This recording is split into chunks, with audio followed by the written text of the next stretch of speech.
Welcome to the San Antonio Baptist Association Urban Missionary Training Center.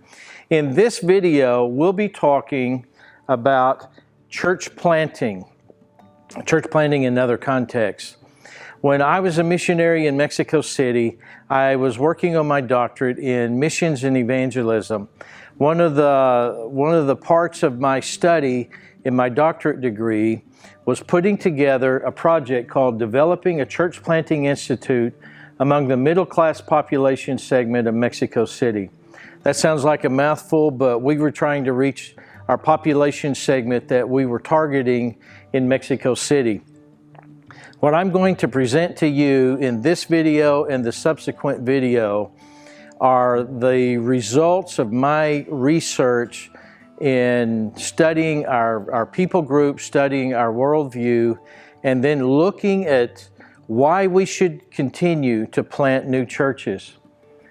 The effectiveness of church planting, according to Peter Wagner, is this quote: "Without exception, the growing denominations have been those that stress church planting.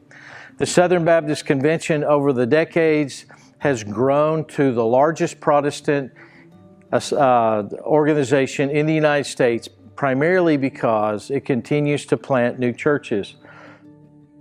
13 reasons to start new churches that came out of my research in Mexico City.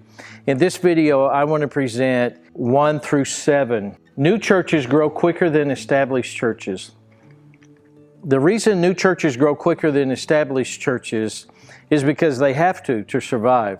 New churches need new converts. They need new people. They need the energy to continue to grow because they primarily start with very little to begin with.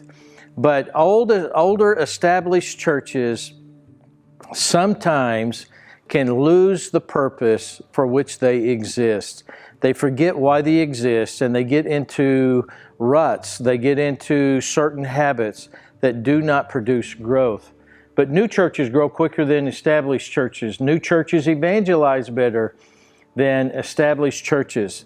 New churches remember that when they get started, they have to evangelize to continue to grow. The purpose for them getting started is at the forefront of what they're doing. And they continually look at who are we reaching? What are we doing to reach more people? New churches evangelize better than established churches. New churches relate better to their surrounding communities. They go into a community and they are looking at more opportunities to reach their community than established churches. Another reason is new churches are not in a state of plateau. That is a characteristic that is very unfortunate. Established churches, after about 10 years, hit a plateau where they continue to stop growing. They grow to about 10 years and then they begin to plateau or level out. Their evangelism goes down, their baptisms go down, their ability to grow for some reason statistically changes about the 10-year period. New churches continue to reach their communities, they continue to grow, and they are not in a state of plateau. But to overcome that, churches have to re-envision why God put them there.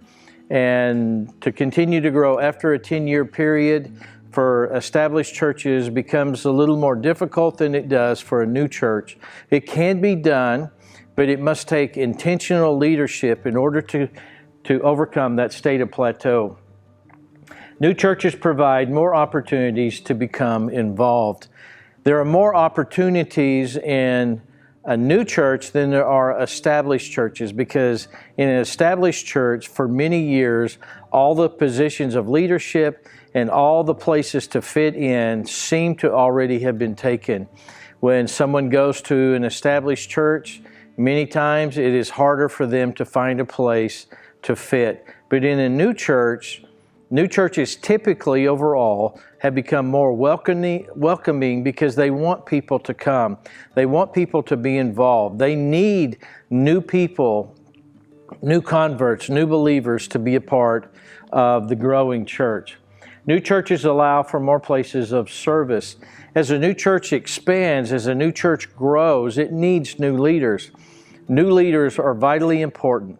So training new people to take those positions of leadership is vitally important for the church to continue to grow. Christian history is full of historical narratives of church planting. Just look at the life of Paul. Everywhere Paul went, Paul evangelized, gathered those people together, and created a new church. Our history as the Christian church is full of narratives of missionaries going out and planting churches wherever they go. That is a part of our rich history as believers, not only from the time of the book of Acts all the way up until our current day. Church planting is continuing to take place all around the world.